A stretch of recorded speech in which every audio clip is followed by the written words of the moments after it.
Fala galera, bom demais, professor Moisés Lima na área para mais uma aula de história. Tomara que esteja tudo bem aí com você, beleza?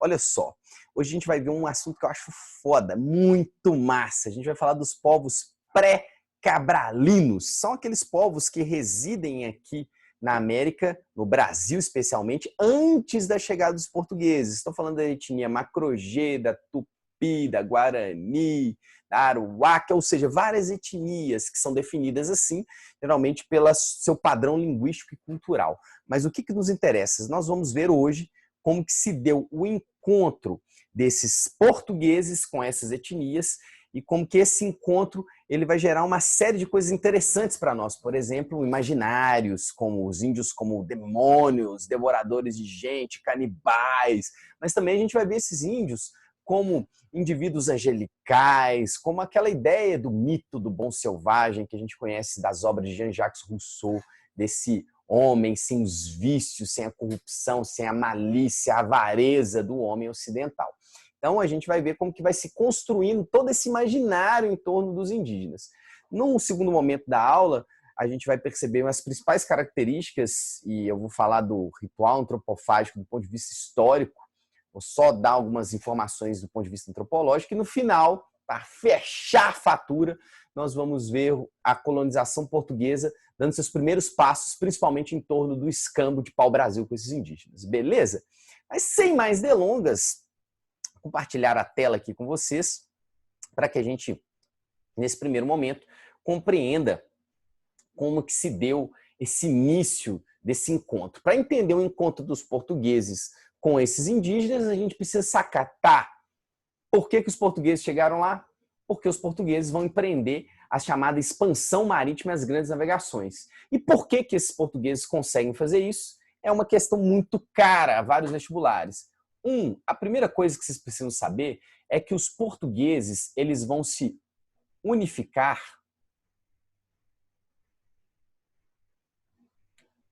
de forma... Não gosto muito dessa expressão, não, mas ela aparece no vestibular. Precoce. O que significa isso? Esses portugueses, eles vão se organizar como Estado de uma forma precoce em relação ao resto da Europa, ou seja, uma forma anterior, antes de todo mundo, para falar no bom português. E como que se dá essa unificação? Essa unificação ela vai se dar a partir da guerra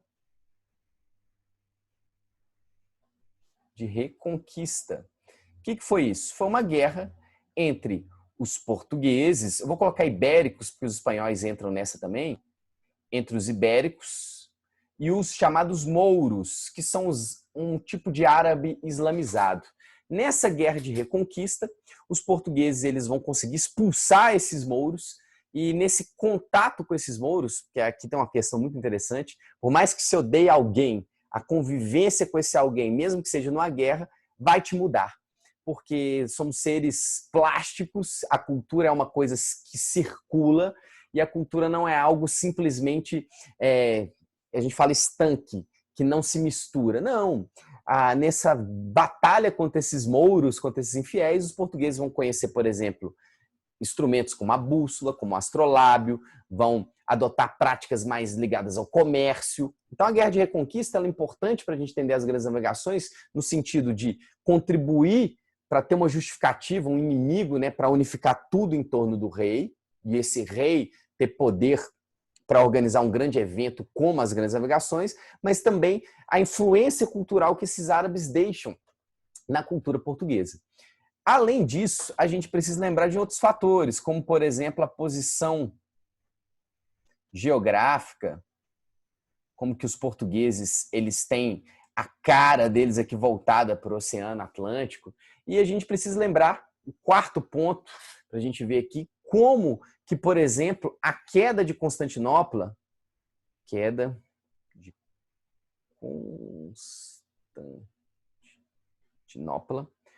em 1453, foi decisivo para dar mais força a esse projeto de expansão, porque quando Constantinopla, para quem não lembra, que era o Império Romano Oriental, o Império Bizantino, foi dominado pelos turcos, o acesso às especiarias ficou mais caro. Então esse Estado português vai ter mais estímulos para se lançar ao mar, para se lançar ao Oceano Atlântico, para ter um caminho alternativo às Índias. Lembrando que especiarias, gente, não é só tempero, é remédio, é considerado ungüentos, coisas que são importantes para a vida cotidiana. Então, esses portugueses eles vão se lançar ao mar devido a esses fatores de forma geral. E aí nós temos o início das chamadas grandes navegações. É interessante vocês lembrarem que o foco, isso é muito importante, dos portugueses, então, quando eles têm esse empreendimento, é chegar aqui, ó, chegar às Índias. Índias, chegar principalmente, isso vive aparecendo no vestibular, eu lembro de aluno bom errando questão porque não lembra do nome da principal cidade lá da Índia, que é Calicut, a chegada dos portugueses a Calicut. Por exemplo, em 1498, Vasco da Gama, é a única vez que o Vasco foi primeiro em alguma coisa, foi mal a zoeira aí, mas é só para você lembrar, depois ele é só vice. Vasco da Gama chega em 1498 às Índias. Agora, o que a gente precisa lembrar? Quando os portugueses estão empreendendo esse processo náutico, que vai ser muito bem sucedido, isso vai levar os seus irmãos ibéricos, os espanhóis, também a empreender esse processo. Só que os ibéricos, os espanhóis, ao invés de navegarem aqui através do périplo africano, ou seja, esse contorno da África aqui, que foi extremamente lento, problemático, mas que foi importante, inclusive, para os portugueses estreitarem relações com os africanos, os espanhóis vão tentar um caminho alternativo com Colombo. Os espanhóis, eles vão tentar o quê? Eles vão tentar fazer a chamada circunavegação, que é basicamente você vir para cá, e como o mundo é redondo, pasmem, mas a Terra é redonda, ela não é plana, e aí você sairia aqui, ó. Os espanhóis vão tentar isso com o Cristóvão Colombo. Só que qual que vai ser a treta? Colombo, ele vai se deparar com, até então, um continente que era inexistente na perspectiva dos europeus, que é o continente americano. Colombo vai chegar na América Central e daí tem um tanto de coisa que influencia até hoje a visão que a gente tem sobre os povos que aqui residiam. Por exemplo, a gente chama esses caras de índios porque Colombo achou que chegou à Índia. A gente fala muito desses canibais porque isso tem a ver com essa região do Caribe, povos caraíbas, caribenhos, e aí dessa palavra vai surgir essa expressão canibal, que é uma marca desse povo novo. E aí, o que a gente precisa sacar? Quando o Colombo descobriu essa região, mesmo ele custando a entender que não se tratava das Índias, os portugueses, ó, cresceram os zoião. Eles pensaram assim, existe um território novo e que pode ter ouro, que pode ter prata, que pode ter inúmeras coisas, por causa desse imaginário de que poderiam ter achado finalmente o Éden, por exemplo. E aí o que vai acontecer? Os portugueses vão organizar expedições. Uma famosa, não tão famosa na verdade, é uma expedição de 1498, na mesma época aqui da chegada às Índias, que é uma expedição comandada por um cara chamado Duarte Pacheco, que é uma expedição que chega na região do Brasil antes de Pedro Álvares Cabral, mas uma expedição não oficial. A gente sabe disso recentemente, porque os portugueses tinham uma questão muito de preservar as informações náuticas, porque saber navegar e descobrir coisas significaria, por exemplo, se essas informações fossem difundidas, facilitar a conquista por outros povos europeus, tipo os franceses, os próprios espanhóis. Agora, o que a gente precisa saber? Que em 1500, a gente vai ter a famosa expedição de Pedro Álvares Cabral. Essa expedição que chega ao Brasil não por acaso, isso já é mais do que discutido e sabido na historiografia. Você não vai se deparar com uma questão que fale dessa chegada por acaso. Você tem um plano de fazer uma expedição que vai sacar de qual é desse continente novo, a partir das informações do Duarte Pacheco, e depois, essa linha amarela aqui, ó, Expedição de Cabral.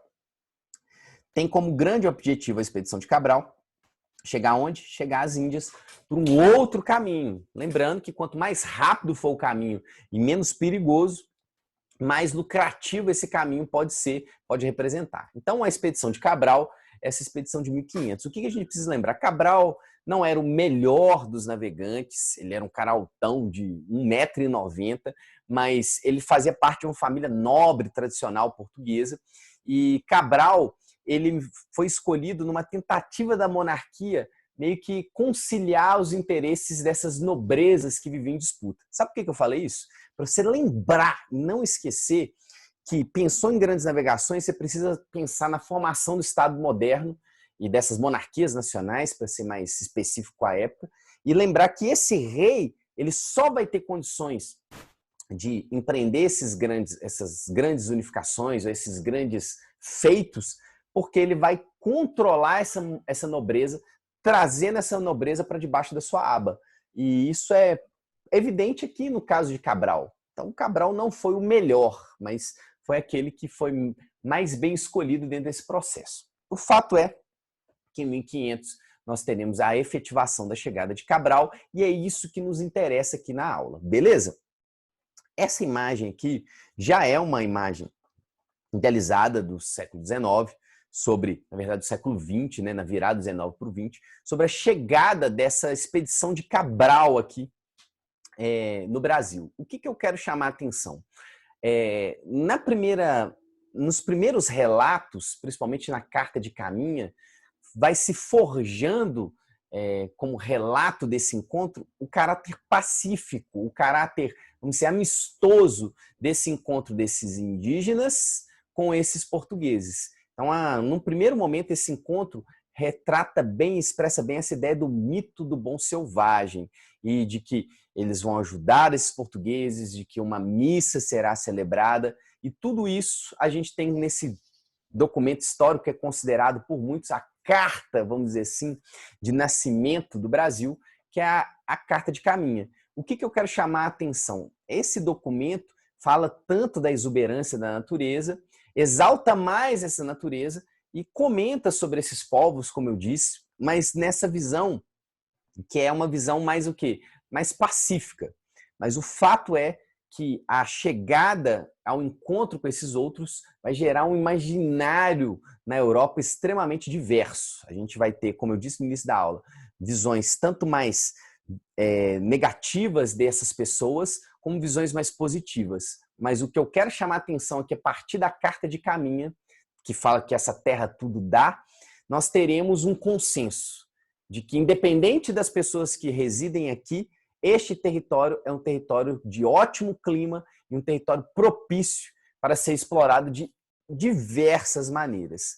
É óbvio que no momento que esse território é descoberto, com a chegada dos portugueses, descoberta na perspectiva desses europeus, o interesse dos portugueses estava lá nas Índias. Não esqueça isso. Esse primeiro momento chamado de período pré-colonial, que é um período que antecede a colonização efetiva dos portugueses com as capitanias, depois até mesmo com o governo geral. Esse período é marcado por esse, assim, dos portugueses. Vamos ver o que isso dá. Sabe aquele investimento a longo prazo que você deixa lá e não importa a flutuação?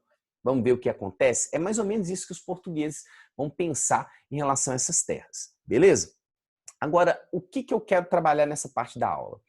Uma coisa que é muito recorrente, principalmente em vestibulares como provas como o Enem, e em outros vestibulares isso é recorrente, principalmente em outras fases, é você lembrar desse encontro com esse outro, é perceber como que existe todo um estereótipo, mas existe também uma parcela muito relevante de quem a gente é e da visão que a gente tem dos índios a partir desse encontro. E aí eu preciso evocar um conceito que eu acho maravilhoso da antropologia, da filosofia, que é o conceito de alteridade. Galera, alteridade pode ser traduzido também como outridade. Uma primeira coisa que vocês precisam sacar: alteridade não é empatia. Muitas vezes a gente pensa que alteridade é você se colocar no lugar do outro. Não é isso. Isso é empatia.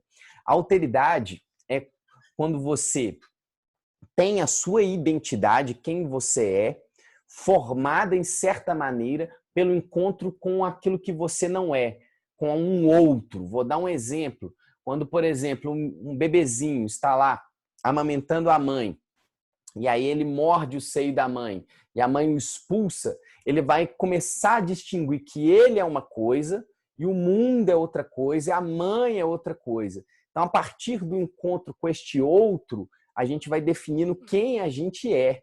E aí, se a gente pensa em culturas, a cultura portuguesa, do mesmo jeito que ela se afetou muito a partir do encontro com os árabes, essa cultura vai se afetar a partir do encontro com esses indígenas.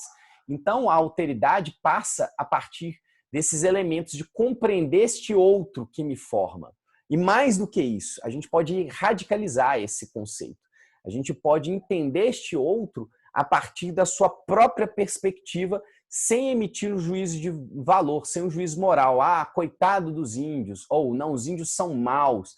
Não, a intenção dessa aula, inclusive, não é descrever os índios nem como mocinhos e nem como bandidos, mas é traçar as diversas perspectivas, e essa palavra é chave, que você fala de alteridade, você fala de perspectivismo, ou seja, das diversas perspectivas que a gente pode ter sobre o mundo.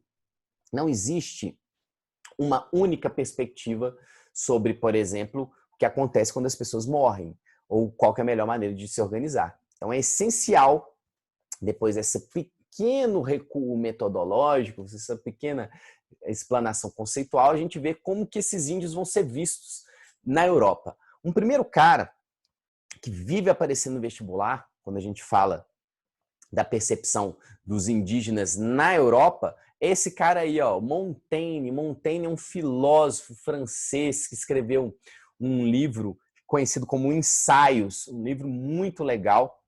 E nesse livro, Ensaios, o Montaigne tem um capítulo, não é um capítulo, né? É como se fosse um ensaio mesmo, um texto, que chama Os Canibais. E aí, nesse texto, ele está chamando a atenção, por isso que eu falei, dessa visão do outro.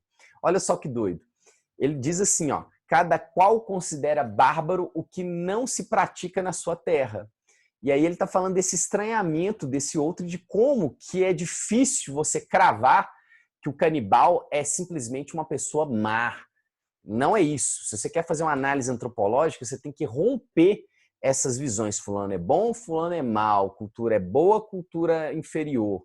Não, você tem que descrever como essa cultura opera a partir de outros signos. Por que eu estou falando isso?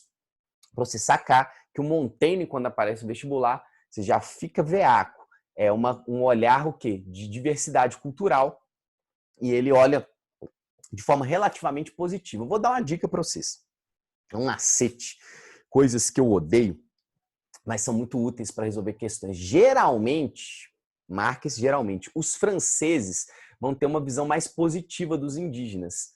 Porque os franceses vão fazer parcerias com esses indígenas para tentar tomar o território dos portugueses e dos espanhóis.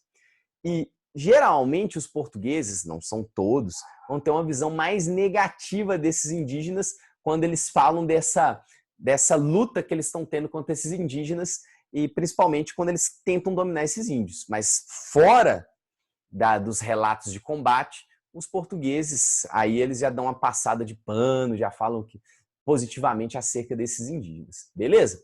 Além disso, uma coisa que é muito evidente, já reforçando o que eu quero dizer, sobre essa análise dos indígenas, como eu disse, você tem os franceses, como Montaigne, dizendo que é uma cultura diferente, de fato é, mas você tem, por exemplo, imagens construídas de forma hoje que a gente considera extremamente preconceituosas, porque não consideram um diferente jeito de ser como possível de ser e tão importante como o jeito europeu de ser. Nós temos esse texto do Pero Gandavo, que é um texto que vive caindo no vestibular. Sobre os indígenas, o Gandavo diz que eles eram sem F, sem R, sem L. O que significa? Que a cultura indígena ela era uma cultura sem fé, porque era politeísta, porque eles acreditavam em vários deuses, e isso para o cristianismo da época, pensando na época da reforma protestante, que está no auge do embate, vamos dizer assim, religioso. A questão da fé é uma coisa que está muito em voga. Então eles diziam que os indígenas são pagãos, eles não têm fé, eles têm crenças falsas. O Gandavo dizia também que eles não tinham rei, ou seja, o fato deles se organizarem de uma maneira diversa, principalmente com uma organização mais horizontal, porque tanto o xamã, ou o pajé, ou o cacique, ele não é necessariamente o cara que manda na porra toda, manda em todo mundo. Não! Esse cara, ele era um cara que estava submetido à vontade do grupo. Então, eles diziam que era um povo sem rei. E para piorar, era um povo sem lei. Dizia-se que a partir dessa organização indígena, que era uma organização caótica, uma organização voltada apenas para os desejos, para os instintos. Então, perceba, se Montaigne já trata com certo relativismo e entende que o que não é comum à sua cultura você vai achar estranho e às vezes até bárbaro, ou seja, inferior, aqui você já tem, por exemplo, o Gandalf falando assim, não, é inferior e ponto, os caras comem gente, os caras não têm rei, os caras não acreditam em Cristo. Mas aí, como eu disse para vocês, vários desses cronistas, que são as pessoas que relatam esse contato com o novo mundo, são importantes porque eles vão oscilar. E é meio que isso que a gente constrói ao longo da nossa história, no primeiro momento, sobre o brasileiro. O brasileiro é o povo cordial, o homem cordial do coração, lá do Sérgio Buarque de Holanda. O brasileiro é uma pessoa agressiva. E aí a gente fica oscilando nessas interpretações exatamente por isso, pela nossa formação diversa. Esse cara aí, eu tenho um livrinho dele, olha só que doido. Esse livrinho aqui é um livrinho que ele escreveu nesta época, 1600 e pouco, que é o registro dele, mas esse livrinho aqui é da época do início das colonizações, que é o Duas Viagens ao Brasil. Esse cara é o Hans Staden, tem até filme sobre isso. É um navegante, como se fosse um pirata alemão, estava navegando numa dessas embarcações aí, o navio dele naufragou, ele vai ser salvo pelos Tupi-Guarani e ele vai passar meses dentro de uma dessas etnias e ele vai ser quase devorado a partir do famoso ritual antropofágico. E aí o Hans Staden vai ser um dos que vai contribuir para essa imagem de que o indígena ele é mau e de que ele só devora as pessoas e que o ritual antropofágico ele tem uma conotação necessariamente negativa, esse canibalismo, né? Professor, não, mas é comer gente. Gente, canibalismo existe em qualquer espécie. Ocorre práticas, é uma prática de uma, não é qualquer espécie, perdão, é uma prática de uma espécie devorando membros da sua própria espécie. Isso é canibalismo, acontece com bicho. Mas o ritual antropofágico, ele tem um significado cultural diferente. Pensar que é só comer gente, que é isso, é reduzir esse processo cultural. Se você quer compreender como a cultura funciona, sem juízo de valor, é necessário a gente ir além disso. Mas por esse cara aí, o Hans Staden, que ficou chocado com a sua experiência, olha o que ele diz. Falando do ritual antropofágico. Não fazem por fome, mas por ódio e inveja. Quando combatem na guerra, gritam um para o outro para vingar a morte de seus amigos. Estou aqui, tua carne será hoje. Antes que o sol entre, meu assado. Então, se tem uma visão negativa do ritual antropofágico, é a visão emitida pelo Hans Staden. Continuando, se eu não me engano, isso é o último cronista que a gente vai ver, que também é um cronista foda, é o calvinista francês Jean de Lery. Olha como que a nossa regrinha aqui ela funciona nesse momento. Se é francês, provavelmente vai ter uma visão positiva, e de fato é. Assim como o Montaigne, o Jean de Lery, ele diz o seguinte, eu não coloquei aspas, mas isso aqui é uma frase dele. Ó. Nas suas viagens ao Brasil, ele diz mais ou menos o seguinte, a antropofagia era simbólica, o ritual, né, faltou ali um o, falha minha, o ritual não era uma questão de alimentação. Então ele já sacou, com o seu olhar mais antropológico, que os caras ali não estão com fome, tem um significado. E aí a gente vai ver que existe uma disputa entre os antropólogos, desde Florestan Fernandes ou Eduardo Viveiro de Castro, sobre o que significa esse ritual. A gente não vai abordar profundamente, mas eu vou tocar nesse assunto. Mas o que você precisa saber? Que o Jean de Lery já é um cara que passa, como Montaigne, essa ideia de que é uma cultura diferente.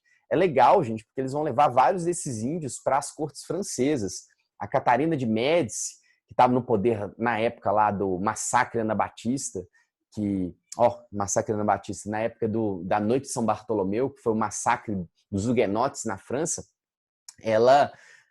e estou dizendo isso para dizer que a Europa está em crise, pensando do ponto de vista da religião, você vai ter uma guerra civil lá na França cabulosa.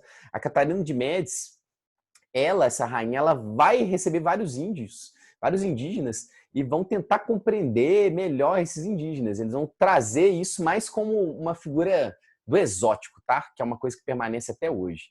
O diferente, geralmente, a gente chama de exótico, aquele que tá fora da nossa visão, aí a gente cria estereótipos. É assim com o árabe, ou o árabe é terrorista, ou é o árabe das mil e uma noites, o africano ou de origem africana, ou é o forte, ou aquele que nos traz medo. E aí você vai criando esses estereótipos, ou é o hipersexualizado, e aí tem essas coisas que partem desse encontro dessas culturas. Mas, em linhas gerais, falando das etnias que estavam aqui, como eu disse, vários estereótipos vão ser montados. E aí uma coisa muito interessante é de cara, pelo amor de Deus, sai dessa de que a cultura é uma coisa estanque. O que significa isso? De que necessariamente aquela pessoa é somente pelas práticas que ela pratica. Traduzindo, se você colocar um cocar, você se torna um índio? Não. Se um índio colocar calça jeans, ele deixa de ser índio? Também não. Então, os elementos simbólicos e a relação de pertencimento que a pessoa tem com aquela cultura e com aqueles ritos dizem muito mais do que simplesmente um adereço ou outro. Por isso que é difícil você julgar culturalmente o que o outro é. Isso é uma coisa extremamente complicada, mas que também não é o foco dessa aula, mas o Enem adora trabalhar, isso é uma das competências da prova, que é você reconhecer essa diferença cultural. Então, quebrando esses estereótipos, já digo para vocês que os índios são vários e nem todos são da mesma forma. Como eu disse para vocês, os botocudos são índios que usam alargadores, por exemplo, são bem diferentes dos guaranis, que são bem diferentes do tronco macro-G. Ó, dentro dessas coisas gerais que a gente pode falar, os índios, muitos deles eram nômades, mas muitos seminômades. Por exemplo, como está aqui no item 3, se a gente for pensar, você tem índios seminômades que ficavam num determinado território com a prática da agricultura, que geralmente era empreendida pelas mulheres, que os homens ficavam mais responsáveis pelas caças. E aí é legal para pensar na cultura brasileira como que o feijão é uma coisa que era plantada por esses índios, assim como a famosa mandioca. E aí nem vou fazer as piadas de mandioca, porque tem várias piadas acerca da mandioca e saudar a mandioca. Mas, enfim, o que a gente precisa sacar aqui? Que nós temos aqui, então, uma prática que não é só do índio nômade. O índio não é só aquele que fica migrando, existe uma configuração e um assentamento desse índio. Uma coisa que deixou os portugueses loucos, e muitas vezes com admiração ou com a ideia lá do Gandavo de achar esses índios malucos. De que eles, por exemplo, dividiam a comida entre eles de forma igualitária. Que não necessariamente o que eu trabalhei fica só para mim. Não. Então você tem uma ausência, por exemplo, da ideia de propriedade privada. Você tem uma ausência, por exemplo, de uma hierarquização social rígida. Não, muitos portugueses viam essa prática cultural como prática do paraíso. E muitos achavam que isso era desorganização. Como eu disse, esses índios, a caça era essencial, mas era uma caça, gente, que não era voltada para acumulação de excedente. Se tem uma coisa que choca os indígenas, é quando os portugueses começam a extrair grandes quantidades de pau-brasil, é a questão, isso é questão de prova, né? Por que vocês estão extraindo? Por que você precisa de tanta lenha? Deve fazer muito frio de onde você vem. O que eu estou querendo sacanear aqui é a ideia de que não existe na concepção indígena essa coisa acumulativa. Não tem moeda, tudo é feito a partir do escambo. E isso é uma coisa presente na cultura europeia. Além disso, os indígenas são politeístas e é que é muito legal. Além de terem vários deuses, os indígenas eles são animistas. O que é animista? Enxergar que tudo tem alma igual a gente. Isso é muito legal. Por exemplo, uma onça, ou se a gente for pensar, um macaco, ou então uma pedra, ou então, na filosofia a gente fala que é pensar esse mundo de forma imanente, ou seja, tudo que determina esse mundo está nesse mundo, não tem uma transcendência. Até os mortos, eles vagam neste mundo. Então, os índios, eles têm uma verdadeira treta com os mortos. Os mortos são aqueles que invejam os vivos. Então, é muito legal que esses indígenas, eles têm uma série de ações para evitar exatamente esse confronto com a morte. só com morto. Só que aí você pensa, então o índio era covarde? Pelo contrário. Ele não queria ser morto, mas ele sabia que a hora dele ia chegar e quando chegava ele tinha tranquilidade quanto a isso. Tanto que era muito comum o índio ficar mais velho e já não ter os amigos, já não ter os parentes, desejar a morte. Hoje a gente vê isso como depressão indígena, mas isso faz parte dessa visão do mundo indígena.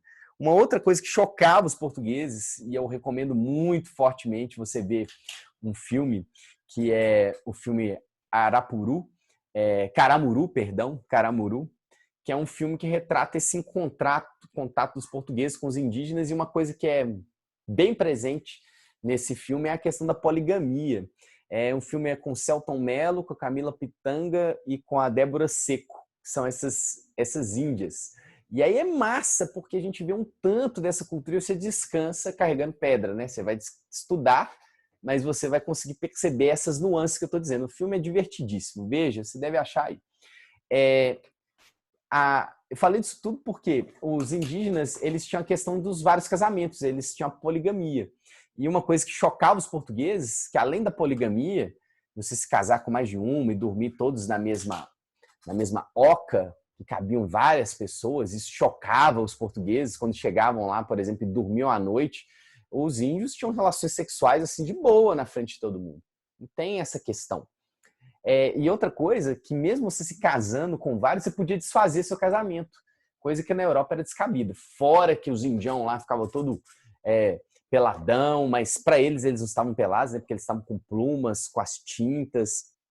Então você tem um choque desse português com esse homem nu, que se casa várias vezes, ou se casa com várias, forte, que compartilha a terra, tanto que você vai ter todos esses imaginários. Mas se tem uma coisa que marca forte a visão desse português em relação a esse índio, é o ritual antropofágico. Galera, ritual antropofágico é canibalismo. O índio, tem vários índios das etnias tupi que são canibais. Agora, cuidado. Primeiro, essa imagem aí que está na tela, a representação da época, é uma imagem extremamente estereotipada.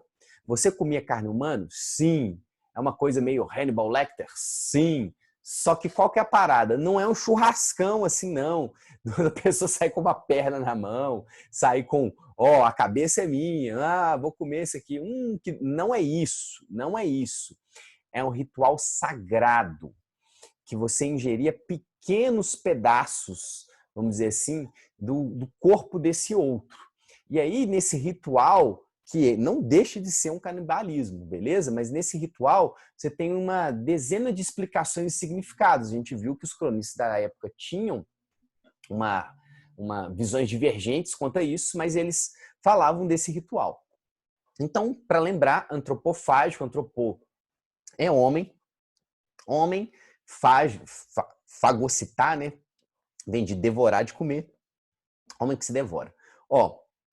A visão assim mais tradicional é de um antropólogo chamado Florestan Fernandes. Florestan Fernandes, ele fala basicamente que esses índios, quando entravam em guerra, aquele que era derrotado, ele era preso, bem tratado durante um bom tempo, como Hans Staden foi capturado, e aí depois ia ter um processo que ia ser de morte, esse cara ia ser morto por uma pessoa especial, que é o xamã, e esse xamã, ele ia, depois que esse índio fosse apedrejado, ele ia dar uma paulada na cabeça dele e esse cara ia ser morto. E aí qual que é a ideia de consumir? Além de devorar essa pessoa, é uma ideia de vingar, vamos dizer assim, os ancestrais daquela família que já entrou em guerra com essa outra família.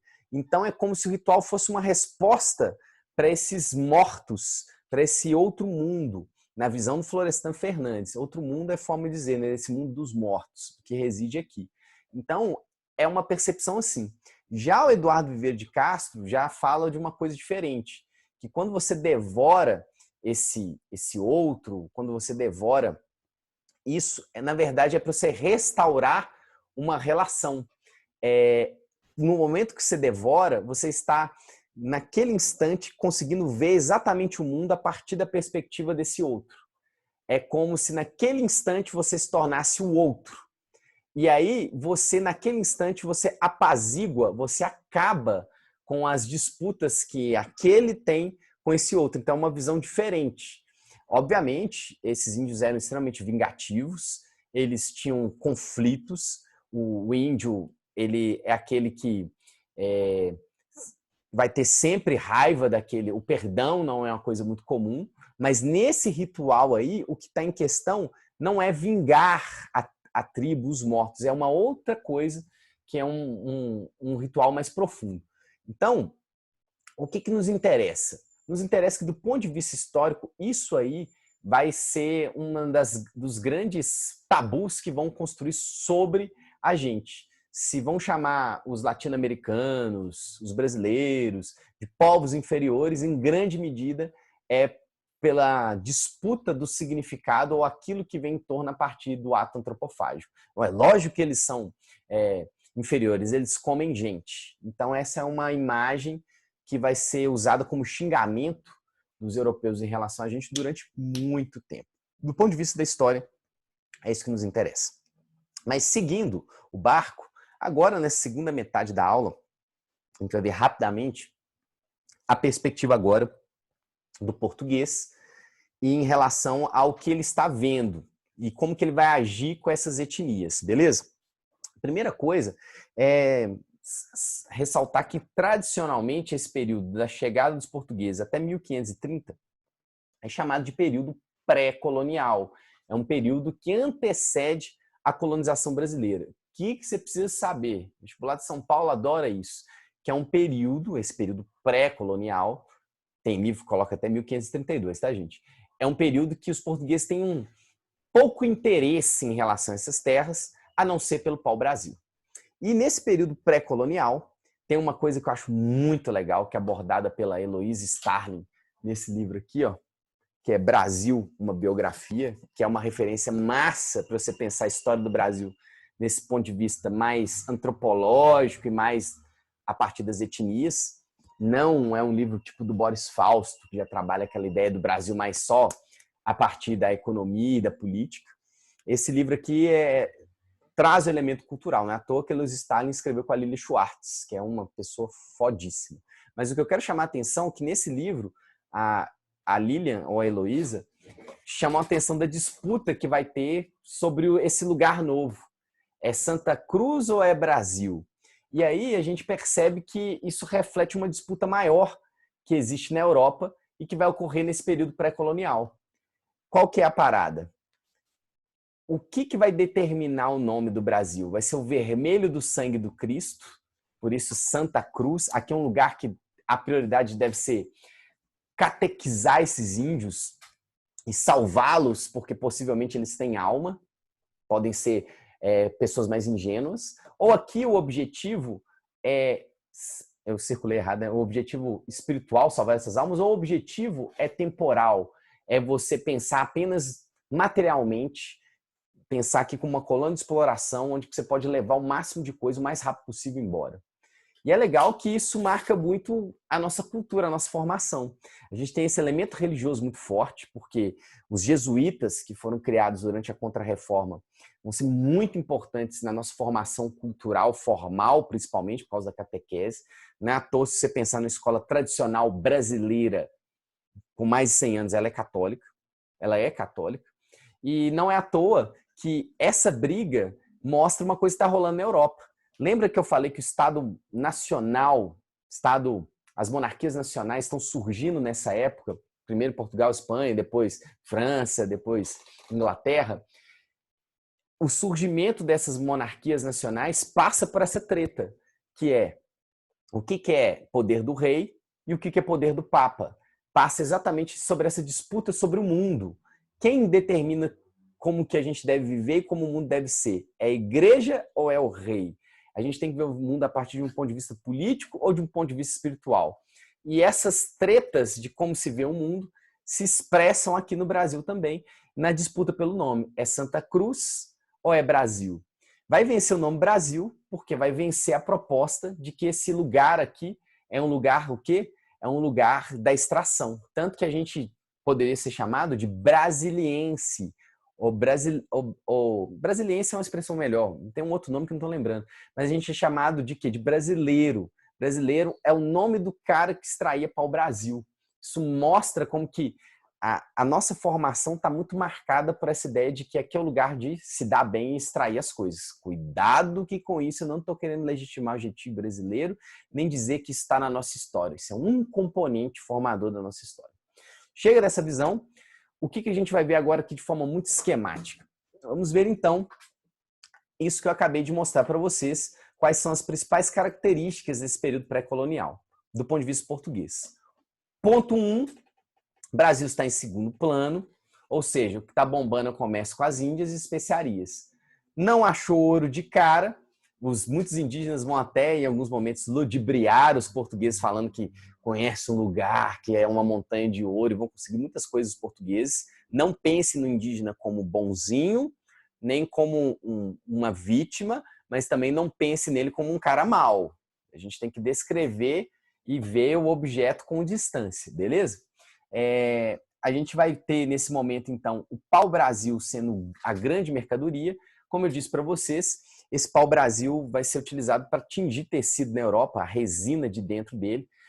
O pau-brasil era uma espécie de especiaria, tá? Por isso chamou atenção. Tinha pau-brasil na Ásia e eles extraíam de lá. Muitos religiosos vão falar que é um absurdo, porque esse vermelho é uma cor demoníaca, enfim. Agora, um outro elemento importante para a gente sacar nesse período pré-colonial, que além da exploração do pau-brasil, vão ser feitas algumas expedições para proteger o Brasil de ataques estrangeiros. Por quê? Quando você tem a descoberta da América e a descoberta do Brasil, consequentemente, você vai ter os tratados, a bula intercoetra, né, que é aquele tratado feito pelo Papa, e você vai ter o famoso Tratado de Tordesilhas, que divide o que é Portugal do que é a Espanha. O rei da França não aceita. Ele diz assim, eu quero ver, com ironia, tá, gente? Aonde que está o testamento de Adão que Portugal e Espanha têm para dividir o mundo entre eles? Então a gente vai ter a França o tempo todo questionando essa divisão do mundo. Não é à toa que nós vamos ter aí as chamadas invasões estrangeiras, incursões estrangeiras, principalmente dos franceses. Você vai ter alguns espanhóis que em alguns momentos vão desrespeitar o Tratado de Tordesilhas. E essas expedições guarda-costas seriam o quê? Como uma tentativa de proteger esse território novo. Portugal logo vai sacar que a melhor maneira de proteger é ocupando, é povoando. Mas até esse momento chegar, nesses primeiros anos, Portugal vai ficar responsável por quê? Vai ficar altamente responsável por extrair pau-brasil e trocar com os índios, tipo ferramentas, o espelho acontece mesmo, e coisas para que esses índios, igual está representado nessa imagem aqui, esses índios extraiam esse pau-brasil para que os portugueses levem e vão embora. No primeiro momento, então, você vai ter realmente esse contato mais amistoso. No segundo momento, quando os índios entenderem que os portugueses vieram para ficar, o pau vai quebrar. E aí, uma coisa evidente que vocês precisam ter claro na cabeça, antes de falar desse próximo mapa.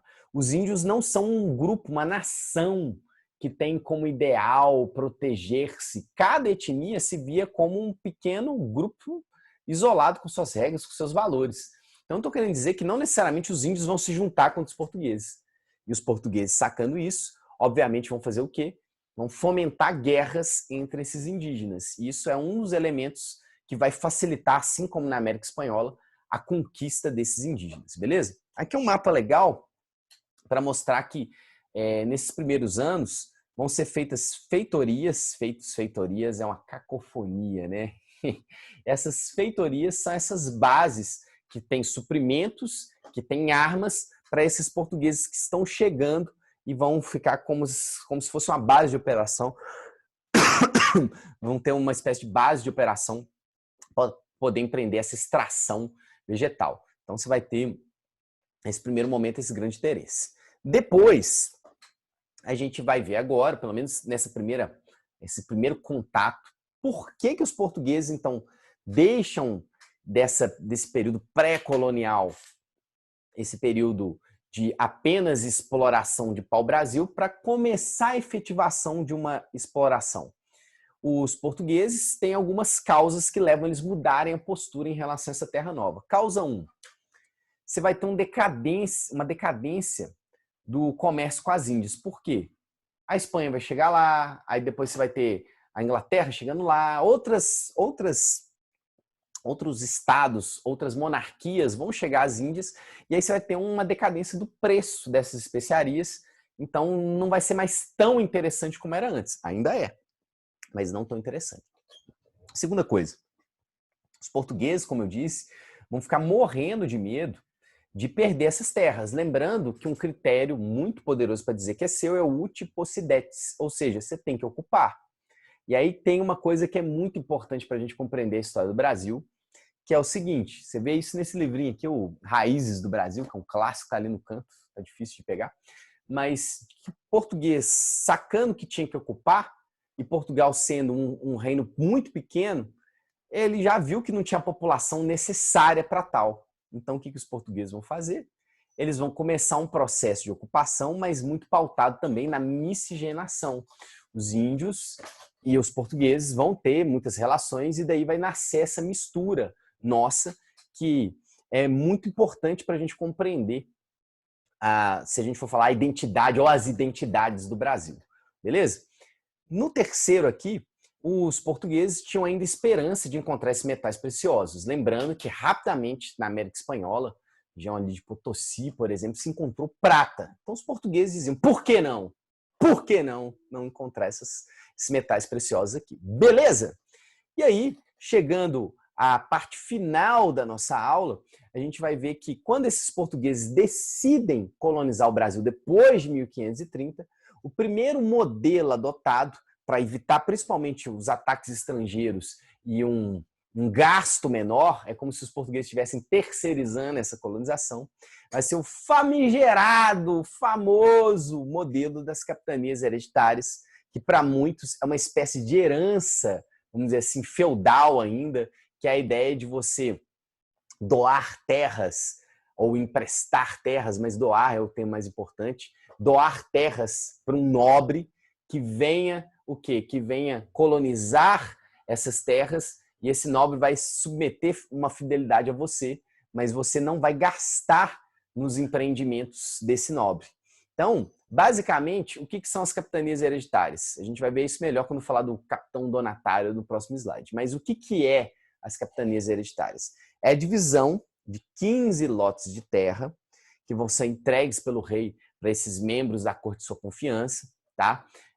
Muitos nobres menores, os chamados despossuídos, que estão sem terra, mas são de uma família nobre, vão aceitar isso, e outros nobres querendo algum tipo de progressão na dinâmica da corte portuguesa também vão aceitar. Mas o que nos interessa é essa divisão. Essa imagem aqui, galera, tá vendo? Das capitanias hereditárias é a imagem mais tradicional, mas hoje, a partir de documentação e de leitura, vou falar da carta de doação daqui a pouco, tá? Esta imagem aqui, ó, é a imagem hoje considerada mais atualizada, tá? Tá vendo? Que aqui ao norte essas capitanias elas não seriam horizontais, mas sim verticais. Mas só para salientar isso. Agora, finalizando a nossa aula, o que a gente precisa ver? Nós temos algumas características básicas sobre essas pessoas que vieram aqui, esses nobres portugueses que vieram aqui conduzir esse processo. Esses nobres recebiam uma carta, chamada carta de doação, que é o documento que transferia a posse da terra. Então, imagina para o indígena, um pedaço de papel que veio do outro lado do mundo, que diz que aquela terra é dele. Obviamente, os indígenas vão guerrear e vão atacar, e inclusive vão devorar pessoas portuguesas, como o famoso Frei Sardinha, que é um padre que vai ser devorado pelos indígenas. Mas isso é cenas de próximos capítulos. Mas a carta de doação, esse documento, a gente vai ter o sujeito que recebe essa carta de doação, que é o capitão donatário, que é o cara responsável por uma capitania hereditária. Esse capitão donatário, ele vai seguir uma cartilha, um código de conduta, que é a carta foral, onde os seus direitos estão lá discriminados e os deveres que ele tem. Por exemplo, como direitos, ele vai aplicar justiças daqueles outros que vão chegar para cá. Ele vai ter o direito de escravizar índios, mas essa escravização de índio vai estar condicionada a esses índios serem considerados índios maus, que aqui vão ser as famosas guerras justas, que é quando você guerreia com o índio. Por que eu estou falando isso? Porque a igreja, veja bem como que a gente tem essa treta entre o poder político e o poder espiritual. A igreja vai considerar o indígena passível de ser salvo.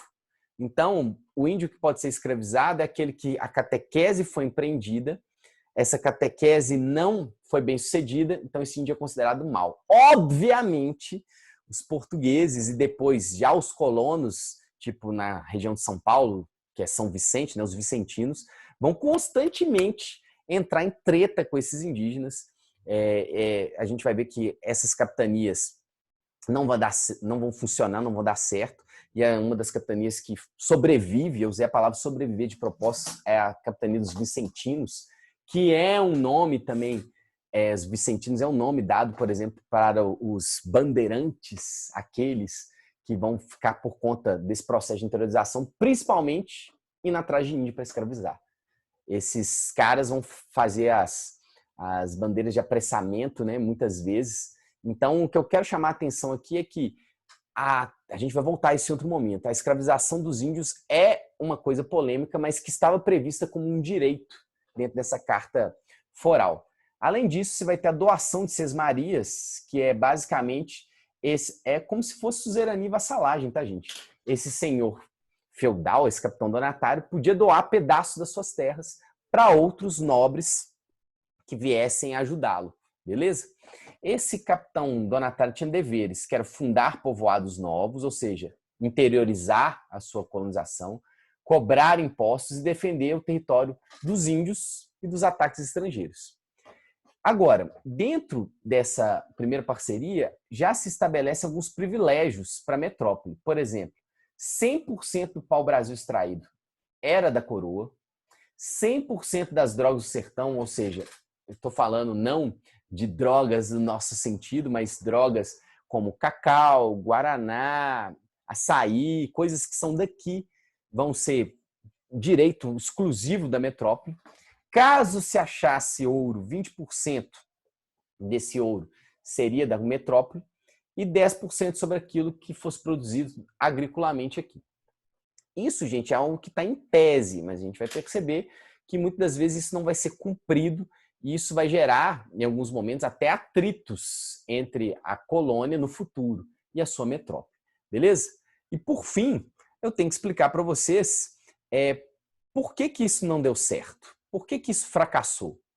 Primeiro, as pessoas que chegavam aqui, elas não tinham uma ajuda de custos e você chegar num lugar onde você não tem estrutura no seu jeito de colonização, você tem no máximo as feitorias, isso é passível de fracasso. Esses caras que chegavam aqui tinham uma demora muito grande para conseguir ter os recursos para permanecer. Então, a falta de recursos e a ajuda da metrópole é uma causa do fracasso do sistema de capitanias. A distância excessiva, ataques estrangeiros, ataques indígenas, ou seja, esse sistema vai fracassar.